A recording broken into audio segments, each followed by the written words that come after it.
It's the one you've all been waiting for, the Samsung Galaxy S25 Ultra versus the OnePlus 13, and which should earn your dollars for 2025. And yes, I have been harsh on Samsung this year, but bear in mind, I'm being harsh on Samsung itself, the company, and the path that I think the company is taking towards the future and how I disagree with that given path. Because there's no mistaking that the S25 Ultra is an excellent smartphone. It performs well. I love the software on it. I'm perfectly capable of realizing there are plenty of reasons why people would still prefer picking up an S25 Ultra versus the OnePlus 13. But it's also important to recognize that OnePlus did a phenomenal job this year with the OnePlus 13. And there are many instances where OnePlus has closed the gap and even surpassed Samsung, and I think they put out their most complete smartphone ever. However, which one is the right one for you?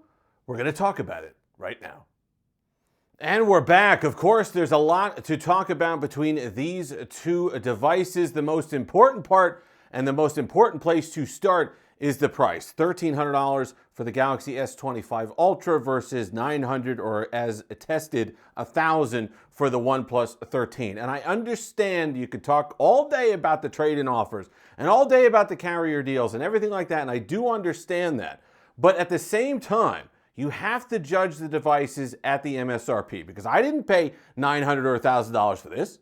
I got $500 off in trade, or $450 off in trade. I got a free OnePlus Watch 2, so there's plenty of value over here. So you really have to put that out of your brain and just judge these two devices for what they are. Let's start with the design, because a lot of people talked about the design of the S25 Ultra and how they liked the changes. This personal preference, I happen to not like the changes that Samsung made. I didn't have a problem with the sharp corners on the S24 Ultra. If you put a case on it, you really didn't notice it at all. And I liked the rounded frame. It made a difference in the hand. Yes, I think even spec-wise, the S25 Ultra is a thinner phone overall than the OnePlus 13, but it doesn't feel that way. It doesn't feel like a thinner phone, because the completely flat frame means every bit of that phone, every bit of that frame is resting against my hand at all times. The OnePlus 13 has a thinner frame that then bows out in the back when you have the rest of the device, which is fine because you have nice little curvature here, fits nicely into your hand, but the frame is thinner. So that part that's flat against my hand feels thinner than the S25 Ultra, but then it has the nice curvature for the rest of the phone against my palm. Really nice. The engineers spent the time. They talked about how they wanted a 50-50 weight balance, just an overall nice design, and I like the way that this device feels over this one. Now we're going to get to some positives for the S25 Ultra, because you can talk about display technology, and this is why I don't want to hear about specs. I don't want to hear about display technology. It's about the result. The S25 Ultra has one of the best displays I've ever seen on a smartphone. And trust me, the OnePlus 13, no slouch. Really nice, really bright, excellent. I love the granular controls that OnePlus gives you to change the color temperature, everything. This is probably the best panel that OnePlus has shipped in years, but Samsung shipped a better one. And when I sit down and think about why that is, I really do think it comes down to that anti-glare layer. I really do think that that's what makes it such a clear viewing experience, that it feels like you're touching the content. It feels like the actual screen is right up against the glass. It's just a really excellent experience. And every time, how many phones I test a year, I can't even tell you what it is. Got to be close to 30. It's rare for a phone for me to keep picking up a phone and being astonished at something, and this display is absolutely dazzling regardless of how many times you pick it up. Really nice. You can talk to me about the PWM stuff, the flickering stuff. I understand that Samsung's a little behind the times there with the technology, but you could scream about technology all you want. I think the end result is better on the S25 Ultra. Now, performance. Both Snapdragon 8 Elites. Yes, you have the one for Galaxy over here, but trust me, you're not going to get anywhere near the full potential of either one of these devices. So if you need that extra little bit, I don't know where it comes into play. I haven't really seen it. In fact, if anything, I've gotten better performance. Now, this is a 16 gigabyte of RAM model variant, so maybe that makes a difference. Keep that in the back of your mind, even though everyone's going to tell me that it doesn't. I've gotten better performance, specifically gaming performance, which is the only way you're going to tax all this power that they give us right now, unless you're doing video editing on these phones, is with gaming. I've gotten slightly better gaming performance on my OnePlus 13. It's performed. Now, some people have had overheating. I haven't had that. I've had a nice gaming experience over here. It's been a little bit smoother than it has on my S25 Ultra. Chalk that up to whatever you want to chalk it up to, but that's just been my experience. So kind of put that other nonsense out of your brain and just what you're using in front of your face. And I'm getting slightly better performance from the OnePlus 13 despite it being very, very similar chipsets. Battery life, another big difference between these two. Am I getting better battery life than last year out of the S25 Ultra? Yes, the efficiencies of the Snapdragon 8 Elite are working well. I am getting better battery life out of this device. I could get well through my first day and into the second day. I could get a full 2 days out of this guy here. I could get a full 2 days out of the OnePlus 13 without breaking a sweat. Not even difficult. 6,000 milliamp hour battery versus 5,000. You got the silicon carbide battery in here. You have the dual cells, so it keeps the battery health. You know, that's the thing everybody's jumping up and down. Oh, it's an untested technology. All these things that Samsung defenders are coming out as untested, and we don't want that as battery health. OnePlus has had fast charging for I don't know how long now. The batteries, every single device I've had one of these batteries on or fast charging on has held up just fine. No issues. And there are so many things that you could do. You can limit battery to 80%. They have the dual cell now. There's so many software features that they put in here to protect these batteries. I think you're fooling yourself if you're saying that somehow you prefer the battery in the S25 Ultra to this one. A full 2 days, and when it is time to top off, 80 or 100 watt fast charging, 50 watt wireless charging, this thing you're stuck on 45 watts again. And this is where we start to get the frustration when I talk not necessarily about the phone, but about Samsung. This is where that frustration starts to come in because these technologies are available. They're on a lot of these phones from overseas, and Samsung just didn't feel the need to put it on its device here. Okay, we've talked about battery. Here's another plus for Samsung. I can absolutely see people preferring and picking up an S25 Ultra because of One UI 7. I still think that Samsung software is better. The software support obviously is better, even though, let's see, that might be a joke, right? 7 years of software support doesn't matter if we're going to be waiting 16 months for One UI 7 on the S24 Ultra. So, you got to take that with a grain of salt now. I wanted to believe that. I thought it was excellent. I liked when companies started using that as an advertising measure. But you know what? You got to show it to us. You got to show it to us. But even without that, take the support off the table. I do still prefer One UI 7. Running really well on the S25 Ultra. Really nice piece of software. Do I think they need to make some changes? Yes, but overall, really nice and just excellent with the app drawer now. Just the aesthetic changes, just really nice. Now, that's not to say I don't like Oxygen OS 15, because I do. OnePlus did a phenomenal job cleaning this up. It's no longer the negative that it used to be. I used to think that the software would be a reason why you'd avoid maybe a OnePlus sometimes, because I'd want to run back to my Galaxy S series or whatever with One UI. Not the case anymore. It's not a reason why I'd buy a OnePlus 13, but it's not a reason why I'd avoid one either. This software gets the job done. Plus, you're looking at 4 years of major OS upgrades, 6 years of security updates. That, to me, gets close enough, especially if they deliver them on time, Samsung, that it's okay.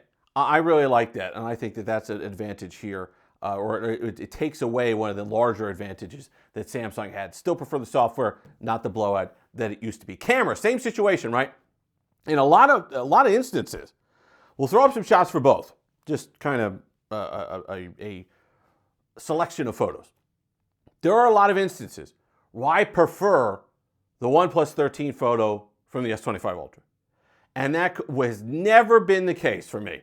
It's always been that Apple, Google, and Samsung were at the top tier for photography, and then there was a second tier for OnePlus.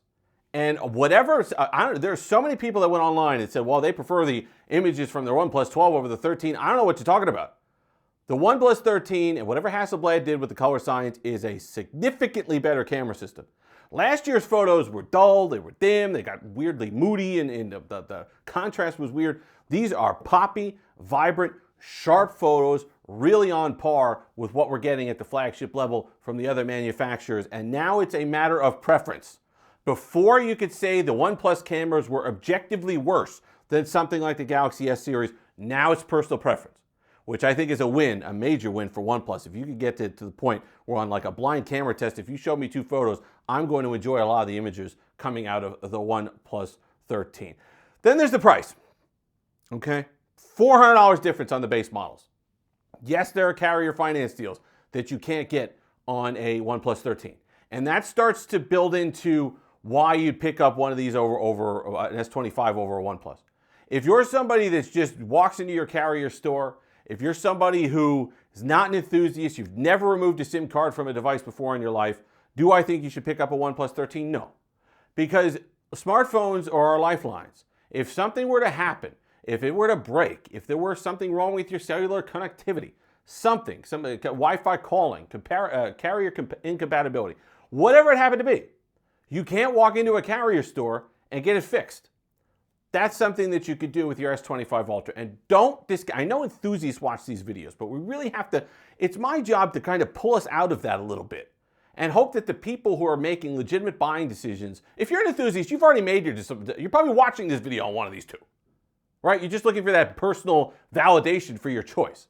If you're sitting there as a regular consumer making a decision between these two devices, understand that you're leaving the comfort of and support over here that you get with Samsung and carriers to go to not exactly the Wild West, but a different experience than you're used to.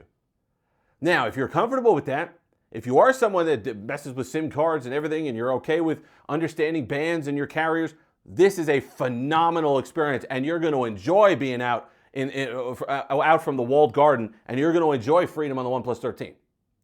But know that you're making that choice. So while I understand there's a ton of reasons why people would still pick up an S25 Ultra, I think if you're even a slight enthusiast, this is the year that you pick up a OnePlus 13. Yes, you lose the S Pen, which I use. I scroll with it. Even without the Bluetooth functionality, still really like the S Pen on the S25 Ultra. But pick up other things here. IR blaster, really nice. Higher water resistance. The IR blaster, don't laugh at that. I used that recently. We were sitting around after bowling and we couldn't operate one of the televisions. I was able to get into the television, access the television, and change the volume within minutes with this thing. So don't discount things like cool things like the IR blaster because it really makes a difference. Personally, you know, in years past, when I was reviewing these devices, whatever the OnePlus device of the day was, whenever I was done with a review, I couldn't wait to run back to the warm embrace of my S25 Ultra. I couldn't wait to get back to the S Pen and the form factor and the software. I don't have that feeling this year. I'm not in a rush to not be using the OnePlus 13. It feels better in the hand to me. I like the performance. I like the 2.5D display, the glass. So many things. I like having that extra RAM. I'm sorry I do. There's so many things to like about the OnePlus 13 this year. And then when you throw that price on top of things, a $400 difference for similar spec devices, or you could get a better spec device for a $300 difference, that to me is a significant buying factor on why, if you're comfortable with it, you should pick up a OnePlus 13. Do I understand why people are still going to want to stick with Samsung? If you're a hardcore fan, hey, go for it. If you come from an S21 Ultra or an S22 Ultra, you're going to notice the difference. You're going to like this device. If you want something new, if you're done with it, if you tried Pixel, if you tried Samsung, if you were an old LG person, maybe you're coming from a V60 or something, and you want to try something new, you're not going to regret it. Trust me. People in the comment section help me out. If you're loving your OnePlus 13, go ahead and say so. Even if you, listen, I can hate on Samsung all I want. I could be disappointed with Samsung with what they did on the hardware on this particular device. But at the same time, I got to recognize it's a good phone. It's a good phone. You're not going to have many complaints with it. You're not going to have many complaints with it. So if you got your S25 Ultra as a slam it against this iBook, go ahead and say that as well. If you've made it this far, like, comment, subscribe, all that fun stuff. Until next time, have that Steve-licious day.